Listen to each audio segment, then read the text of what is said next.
Pavarësisht se çfarë ka ndodhur në të kaluarën tuaj, ju keni një të ardhme. Dhe një pjesë e të ardhmes suaj ndikohet nga e kaluara juaj. Por e ardhmja e Perëndisë për ne, kur i besojmë atij, është gjithnjë më e mira.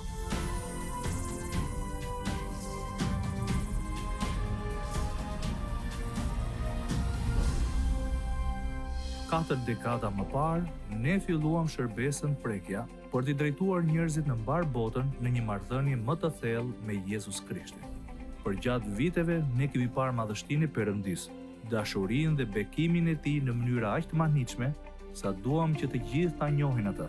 Ndaj le të hapim fjalën e Perëndisë dhe ta kërkojmë atë së bashku. Sot në programin Prekja ju ftojmë të ndiqni, të përjetosh një dështim në besim. Një nga dhuratat më të rëndësishme në jetën tuaj është dhurata e besimit. Tani ne marrim atë për të mirëqenë, por ne jetojmë me anë të besimit çdo ditë. Disa njerëz kanë më shumë besim se të tjerët, dhe prap besimi është një pjesë thelbësore e jetës sonë. Kur ju keni një dështim në besimin në jetën tuaj, atëherë ju vuani edhe pasojat. Mua më kujtohen të gjitha pasazhet dhe shkrimet në Bibël, veçanërisht në Dhjetën e Vjetër. Mendoj për ato pasazhe që janë aq praktike në përshkrim, të ilustruar aq bukur, dhe prap aq tragjik kur flasim për dështimin në besim. Ky është pasazhi ilustrues për këtë. Hapini Biblat tuaja nëse mundeni te Numrat, kapitulli 13. Fëmijët e Izraelit e kishin lënë Egjiptin, duke kaluar përmes detit të kuq, në shkretëtir deri në Kanaan, në tokën e premtuar që Perëndia kishte premtuar Izraelit. Pra, ajo që ndodh këtu është një shembull mahnitës dhe një mësim i fuqishëm për atë që ndodh kur njerëzit humbasin besimin e tyre. Domethënë, ky është titulli i mesazhit, të përjetosh një dështim në besim. Dhe kështu unë dua që të përkufizojmë se çfarë është një dështim në besim. Një dështim në besim është një dështim për të shprehur besimin, për të besuar Perëndisë, kur përballeni me një sfidë, një sprovë ose një tundim, kur tundoheni që t'i besoni atij. Ne përballemi me disa sfida në jetë, disa sprova ose disa tundime. Dhe pasazhi ynë është një shembull i përkryer i kësaj. Dhe ajo që unë dua të vini re në këtë pasazh këtu, ne kemi studiuar Eksodin gjithë këtë kohë, por do të kalojmë te libri i Numrave, kapitulli 13 i Numrave, duke filluar me vargu 1 që thotë: Zoti foli Mojsiut duke thënë: Dërgo njerëz të këqyrin vendin e Kanaanit, që unë po ju jap bijve të Izraelit. Ai dërgoi një grup burrash për të spionuar vendin, që ai dhe ata ishin të bindur se Perëndia u kishte premtuar para arsëve të tyre, Abrahamit, Isakut dhe Jakobit, dhe gjithë të tjerëve. Kanaani ishte toka e premtuar. Më pas dua që të vini re në vargun 25 të po të njëjtit kapitulli 13 i Numrave. Dua që të vini re që ky ishte raporti tyre. Mbas 40 ditësh, ata u kthyen nga vëzhgimi i vendit dhe shkuan të takojnë Mojsiun, Aaronin dhe tërë asamblenë e bijve të Izraelit në shkretëtirën e Paranit në Kadesh. Para tyre dhe tërë asamblen paraqitën një raport dhe u treguan pemët e vendit. Për ata kishin mbledhur frute, kështu para tij raportuan duke thënë: Më dëgjoni me kujdes. Tani, ne arritëm në vendin ku na dërgove, aty rrjedh me të vërtet qumësh dhe mjalt, dhe këto janë pemët e tij. Dhe ata sollën me vete disa prej tyre. Ata gjetën atë që u ishte premtuar të gjenin. Dhe më dëgjoni me kujdes tani. Por populli, mbase duhet ta nënvizoni këtë fjalë, sepse kjo është pika ku njerëzit fillojnë të dështojnë dhe dështojnë në besim. Por populli që banon në këtë vend është i fortë. Qytetet janë të fortifikuara dhe shumë të mëdha, dhe aty pam edhe pasardhësit e Anakut. Amalekitët banojnë në krahinën e Negevit, Hitejt, Gebusejt dhe Amorejt banojnë përkundrazi në krahinën malore, ndërsa Kananejt banojnë pranë detit dhe gjatë Jordanit. Dhe ata thanë: e di çfarë gjithçka që ti the është e përkryer. E megjithatë, atëre Kalebi e qetësoi popullin që murmuriste kundër Mojsiut dhe tha: "Le të ngjitemi menjëherë dhe ta pushtojmë vendin, sepse këtë mund ta bëjmë me siguri." Por njerëzit që kishin shkuar me të thanë: "Nuk mund të sulemi kundër këtij populli sepse është më i fortë se ne." Vini re se çfarë pan ata. Nuk pan atë që Zoti tha, por atë që ata pan. Kështu, ata i paraqitën një raport të keq për vendin që ata kishin vëzhguar duke thënë: "Vendi që kemi përshkuar për ta vëzhguar është një vend që i ha banorët e tij. Dhe të gjithë njerëzit që kemi parë në të janë njerëz me shtatë të lartë." Përveç kësaj, aty pam gjigantët, pasardhësit e Anakut, rrjedhin nga gjigantët, përballë të cilëve ne na dukej se ishim karkaleca dhe kështu duhet të dukeshim atyre. Pra ata kanë një zgjedhje. Ata do të besonin atë që Zoti tha: "Unë ju kam dhënë Kanaanin." Ju do t'i besoni ato që spionët kanë thënë: "Mund ta bëjmë këtë." Ose të besoni atë që jo besimtarët kanë thënë: "Jo, nuk mund ta bëjmë këtë." Dhe kështu, si rezultat i konkluzionit të tyre, dëgjojeni këtë, sa tragjedi. Mendoni për këtë gjë. Gjithë atë kohë ata kaluan përmes shkretëtirës dhe përmes detit të kuq. Mendoni për faktin kur ata duhet të kalonin përmes detit të kuq. Perëndia e hapi atë për ta. Ata kaluan përmes në tokë të thatë, dallgët u rikthyen, shkatruan ushtrinë egjiptase dhe çfarë mund të bënte Perëndia tjetër? Dhe më pas, shkrimi thot në vargun 1 të kapitullit 14. Atëre tëra asambleja, dëgjoni këtu, në vend që të dëgjonin Kalebin dhe Jozueun, tërë asambleja ngriti zërin dhe filloi të bërtasë dhe atë natë populli qau. Pse qau populli? Sepse kishte një zgjedhje. Mund të kishte besuar atë që thanë dy burrat e perëndishëm të besimit, ose mund të kishte besuar atë që tha pjesa tjetër. Atëherë tërë asambleja ngriti zërin dhe filloi të bërtasë dhe atë natë populli qau. Dhe të gjithë bijtë e Izraelit murmurisin kundër Mojsiut dhe Aaronit, dhe tërë asambleja u tha atyre: "Dëgjojeni këtë, më dëgjoni me kujdes. Sigur të kishim vdekur në vendin e Egjiptit, ose të kishim vdekur në këtë shkretëtir, pse Zoti na çon në këtë vend që të bijem nga goditja e shpatave? Gratë dhe fëmijët tanë do të bëhen prej armikut. A nuk do t'ishte më mirë për ne të kthehemi në Egjipt?" Më dëgjoni këtu. Dhe i thanë njëri tjetrit: "Të zgjedhim një kryetar dhe të kthehemi në Egjipt. Për ne sot kjo është absolutisht qesharake." Por dëgjoni këtë. Titulli i këtij mesazhi është të përjetosh një dështim në besim, sepse kjo është një shprehje shumë e gjallë që ndodh në jetët e njerëzve.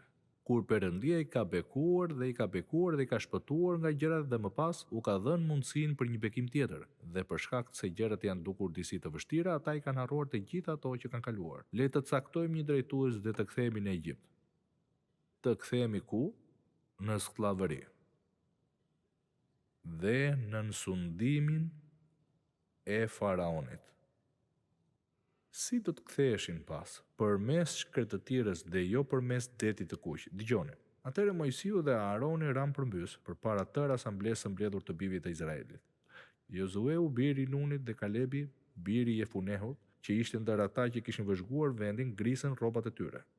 Dhe i folën kështu asamblesë së bijve të Izraelit: "Vendi që kemi përshkuar për ta vëzhguar është një vend i mirë, shumë i mirë." Kjo është një shprehje e besimit. Në rast se Zoti kënaqet me ne, do të na çojë në këtë vend dhe do të na jap neve një vend ku rrjedh qumësh dhe mjalt. Vetëm mos ngrini krye kundër Zotit dhe mos kini frikë nga populli i vendit, sepse ai do të jetë ushqimi ynë. Mbrojtja e tyre është larguar nga ata dhe Zoti është me ne. Mos kini frikë nga ata. Kjo është shprehja e besimit, sepse kjo ishte ajo që Zoti kishte premtuar. Atëherë tërë asambleja foli: "Dëgjojeni këtë, për t'i vrarë me gur, për t'i vrarë ata me gur, por lavdia e Zotit ju shfaq në çadrën e mbledhjes tërë bijve të Izraelit." Pastaj Zoti i tha Mojsiut: "Deri kur do të më përshmoj ky popull? Dhe deri kur do të refuzojnë të besojnë pas gjithë atyre mrekullive që kanë bërë në mes tyre?" Nuk di asnjë pasazh tjetër të shkrimit në Bibël që është më i shpjeguar kur bëhet fjalë për një dështim në besim. Sepse kjo është ajo që na ndodh ne. Mendoni për bekimin që Zoti ju ka dhënë dhe mendoni për këtë gjithashtu. Pavarësisht se çfarë ka ndodhur në të kaluarën tuaj, ju keni një të ardhme. Dhe një pjesë e të ardhmes suaj ndikohet nga e kaluara juaj. Por e ardhmja e Perëndisë për ne, kur i besojmë atij, është gjithnjë më e mira. Ky ishte një grup i tërë që shkoi të spiononte vendin. Dhe vetëm Josueu dhe Kalebi thanë, nëse Perëndia thotë se mund ta bëjmë këtë, ne mund ta bëjmë sepse Perëndia tha. Edhe ai thotë, dëgjoni, dërgo burra që ata të spionojnë vendin e Kanaanit, që unë do t'ju jap bijve të Izraelit. Kjo është fjala e Perëndisë së gjallë, unë do t'ju jap vendin atyre.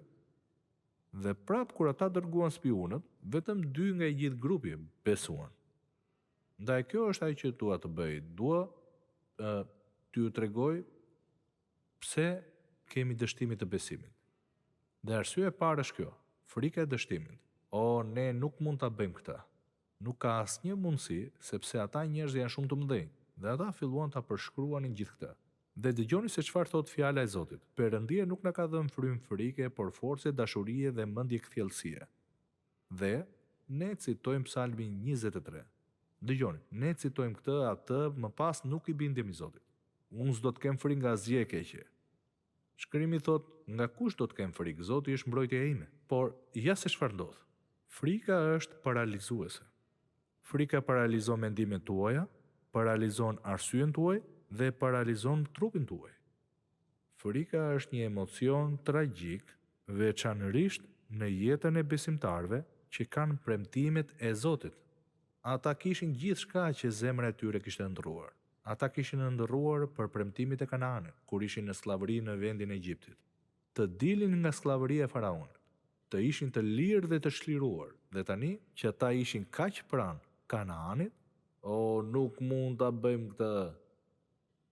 Ne nuk mund ta bëjmë këtë, ata gjigantët atje ishin shumë të mëdhenj, dhe vendi ishte pikërisht siç kishte thënë Perëndia, një vend ku rrjedh qumësht dhe mjaltë.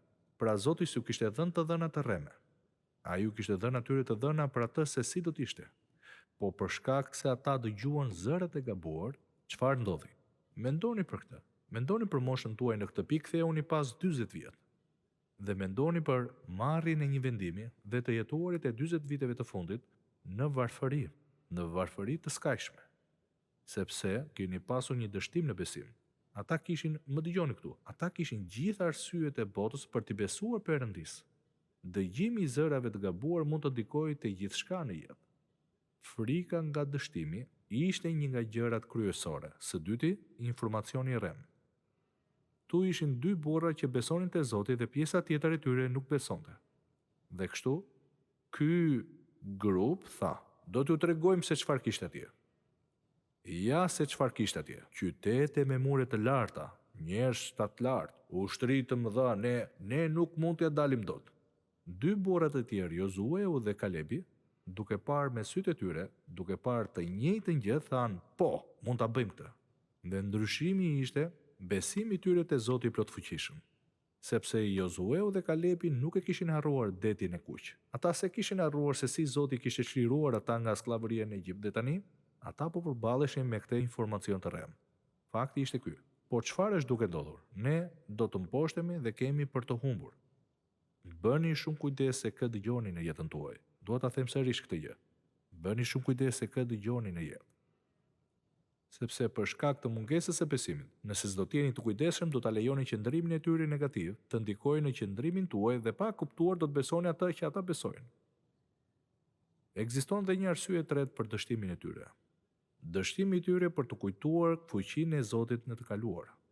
Do me thënë, si mund të harrosh detin e kuq dhe shlirimin e Perëndisë nga skllavëria në Egjipt. Si mund të harroni këtë gjë? Kur Perëndia ju ka premtuar ju atë që ju ka premtuar dhe ju ka dhënë prova për të.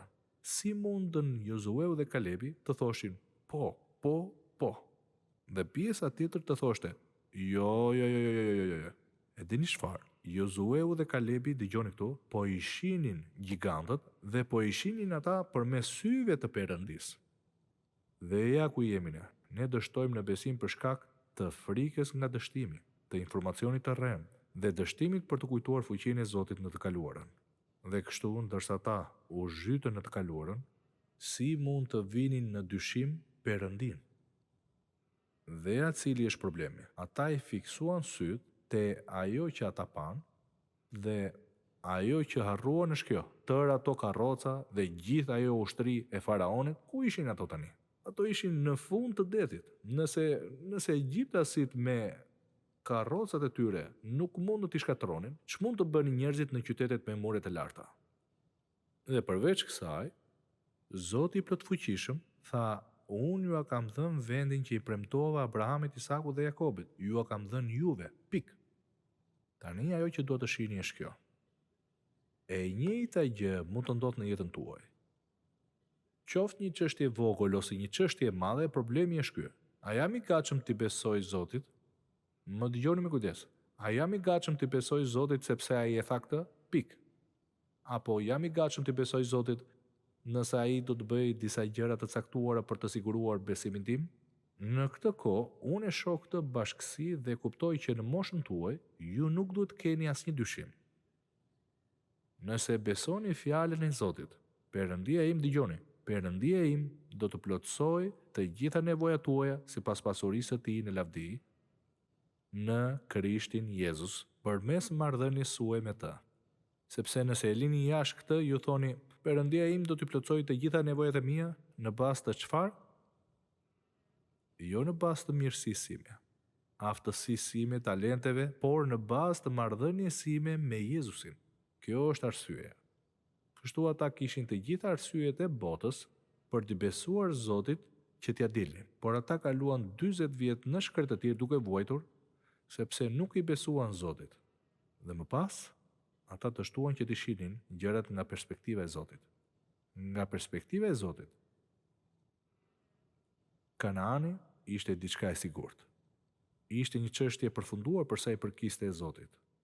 Kur ne i shohim gjërat përmes syve të Zotit, ne do të shohim, më dëgjoni, dua që ta kuptoni mirë këtë gjë. Kur i shihni gjërat me sytë e Zotit, çfarë shikoni ju?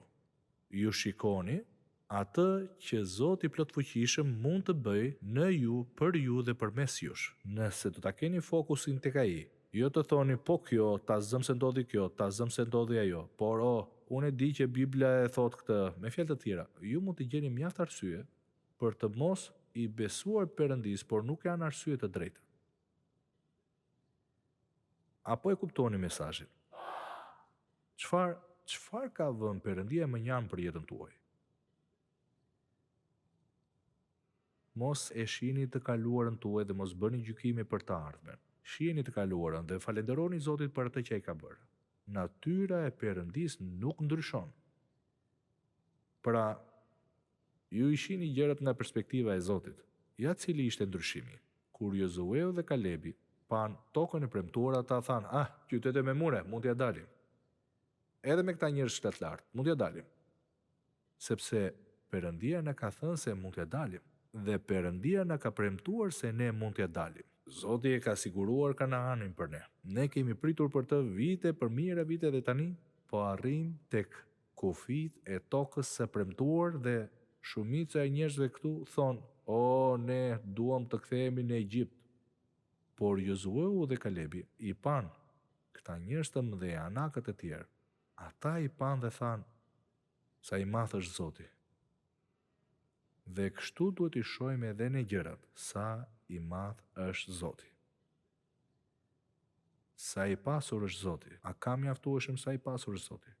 Sa i madh është Perëndia? A janë të mëdha situatat dhe problemet e mia? Më të mëdha se Perëndia? Jo. Dhe kështu, pyetja që duhet të bëjmë është: cilin do të besojmë? Si do të përgjigjemi ne? A do ta besoj këtë: unë mund të bëj gjithçka me anë të Krishtit që më forcon? Apo do të besoj: shumë gjëra janë të vështira. A mund të di diçka në lidhje me bursën, ta zëm se ndodh kjo, ta zëm se ndodh ajo, ta zëm se bëhen zgjedhjet, me fjalë të tjera? Nuk është mënyra se si besimtarët apo njerëzit që janë të përkushtuar ndaj Jezusit besojnë. Ne i besojmë Perëndis për çdo gjë që përballim në jetë. Ai na mjafton ne që ta kalojmë këtë gjë. Është çështje zgjedhjeje. Ju thoni: po, por në këtë pikë të jetës, unë nuk e di në cilën pikë të jetës jam, por di këtë gjë. I njëjti Zot që ishte me ju kur ishit 21 është me ju edhe tani që jeni 81. I njëjti Zot. Pra çështja është, a i besoni Zotit apo jo? Më pas, kur mendoj për të gjitha këto shkaqe që janë dështimi I fundit është ky. Ata ishin të fokusuar të pengesat, jo të Perëndia. Ja se çfarë thot. Shikoni. Tërë asambleja ngriti zërin dhe filloi të bërtas dhe atë natë populli qau. Bijtë e Izraelit murmurisnin kundër Mojsiu dhe kundër Aaronit dhe tërë asambleja. U tha atyre, si kur të kishin vdekur në vendin e Egjiptit, ose të kishin vdekur në shkretë të tjera. A mund ta imagjinoni këtë? Kur e lexoj këtë pasazh të shkrimit, nuk ka kuptim për mua. Ktu ishte Kanaani dhe ndryshimi ishte, a jam I gatshëm të besoj Zotit apo jo? Dhe mendoj se shumë nga njerëzit e Perëndisë po I jetojnë jetën e tyre në shkretë të tjerë sepse ata kanë arritur në një pikë të jetës kur Perëndia ka thënë më beso, ja se çfarë do të bëj. O, ti mund ta kesh bërë këtë për vllain dhe motrën time, por jo për mua. O, ti mund ta kesh bërë këtë për ta, por jo për mua. Unë nuk mund ta kem këtë lloj pune. Duke parë për rreth. Mos I peshoni pengesat tuaja. Besojini Perëndisë. Vendoseni besimin tuaj tek ai, besojini atij. Edhe pse gjërat mund të duken keq, ju po I besoni Perëndisë. Por ata nuk duhet të thoshin brenda natës, më mirë të kthehemi në shkretëtir të vdesim me hixhia. Më mirë të kthehemi në Egjipt si sklever se sa në tokën e premtuar. Kur e shoh këtë pasazh të shkrimit, nuk di asnjë pasazh tjetër që të më mbërthejë në këtë mënyrë, sepse e shoh se çfarë u ndodh njerëzve. Dhe kështu, shkrimi thot, ne arritëm në vendin ku ti na dërgove, aty rrjedh me të vërtet qumësht dhe mjalt dhe këto janë pemet e tij dhe u treguan frytet. Ati kishte gjikant, por dëgjoni, arsyeja kryesore ishte fokusi I tyre. Për shembull, pse mendoni ju se dështuan ata? Ja arsyeja pse dështuan. Fokusi I tyre. Ju thoni se duke parë Zotin, duke parë Egjiptin, duke parë shkretë të tjerën, ju mendoni, pa prit pak, ta krahasojmë këtë me vendin e shenjtë, ta krahasojmë me Kanaanin. Më dëgjoni. Kur ata e pan Kanaanin nga larg, dëgjoni këtu me vëmendje. Kur ata e pan tokën e premtuar të Zotit, ata I pan të gjitha frytet dhe gjërat që ata përshkruan se sa fantastike ishte. Dhe ata pan edhe gjigantët, qytetet me mure dhe gjigant. Por çfarë është një qytet me mure dhe gjigant për Zotin? Shpesh herë ne I humbasim bekimet e mëdha të Zotit në jetën tonë sepse fokusi ynë është I gabuar. Nuk është se ato nuk janë aty. Nuk është se nuk ka gjëra që do të donim të ishin ndryshe. Por po fokusi im, a do t'i besoj Zotit? T'i besoj Zotit sepse ai me fjalë të tjera, çfarë duhet të bëjë Perëndia për t'ju vërtetuar juve diçka në jetën tuaj? Mendoni për këtë gjë. Nëse Zoti ju thotë të bëni diçka ose thotë ja se çfarë duhet të bësh, çfarë duhet të bëj ai që t'ju vërtetojë? A mund ta besoni fjalën që Zoti thotë? Kjo është zgjedhje që bëjmë. Unë mund t'i shoh gjërat nga këndvështrimi I një personi të perëndishëm, ose mund t'i shoh nga këndvështrimi I dikujt dhe të them, nuk e di për veten, nuk e meritoj këtë. Jo, nuk mund t'i shihni gjërat në atë mënyrë. Por kur flisni me Perëndin, kur I luteni atij, kur e dëgjoni dhe I besoni atij, çfarë ndodh? Të gjitha pengesat e mëdha në jetë, Josueu dhe Kalebi nuk I pan gjigantët. Ata pan disa njerëz që mund të vdisnin pa aq shpejt me shpatë. Qytete me mure? Çfarë janë qytetet me mure? Më dëgjoni këtu. Më pëlqen shumë kjo gjë. Çfarë është një qytet me mure për Zotin e plotfuqishëm? A ka ndonjë gjë që Zoti nuk e ndryshon? Atëherë nuk duhet të keni dyshime. Ju thoni po, por nëse Perëndia nuk ndryshon, ai ju do pa kushte juve. Ju shpëtoi e ju bëri nga bijtë e tij. Nuk ka përjashtime për atë që Zoti mund dhe do të bëjë në jetën tuaj nëse I besoni atij. Mbase nuk do të jetë njësoj si me jetën e dikujt tjetër, por po me jetën tuaj. Asnjë nga ne nuk është I mjaftueshëm në vetvete. Ne jemi të mjaftueshëm vetëm me Zotin. Dhe ju keni premtimin. Unë nuk do të të lë, nuk do të braktis. E ndryshoni dot këtë? Perëndia sovran i universit që kontrollon çdo gjë që ekziston. Ai tha, nuk do të lë, nuk do të braktis. Tani unë do t'ju bëj një pyetje. Në cilën anë do t'jeni, nëse nuk do t'jeni në anën e tij? Dhe për çdo vendim, ju duhet të vendosni këtë gjë. Unë do të ndjek Zotin. Amen. O atë, ne të duam të adhurojmë dhe të falenderojmë për gjithë shkrimin. Faleminderit që e vendos këtë në fjalën tënde të çmuar për të na paralajmëruar ne dhe për të na inkurajuar ne. Dhe lutem për ata që po dëgjojnë ose shohin sot që nuk të kanë pranuar kurrë si shpëtimtarin e tyre, që ti ndihmosh të kuptojnë se po jetojnë në shkretë të tjerë. Ata mund të kenë arë dhe argjend, kursime të mbledhura dhe zotërime, por ende po jetojnë në shkretë të tjerë, sepse kur zemra të rra për herë të fundit, asgjë nga këto nuk do të ketë rëndësi. Gjë e vetme që do të ketë rëndësi është marrëdhënia e tyre me ty. Ndihmoje ata ta pranojnë Zotin Jezus si shpëtimtarin e tyre, dhe të kuptojnë që edhe sot ata mund të shpëtohen që tani.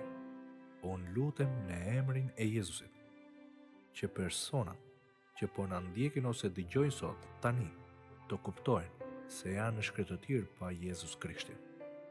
Me të është plotësisht ndryshe. Bëj që ta pranojnë Krishtin si shpëtimtar. Zot, lejoj që ky mesazh të rrënjoset thellë në zemrën e çdo personi që e dëgjon këtë tani. Në emrin e Jezusit. Amen.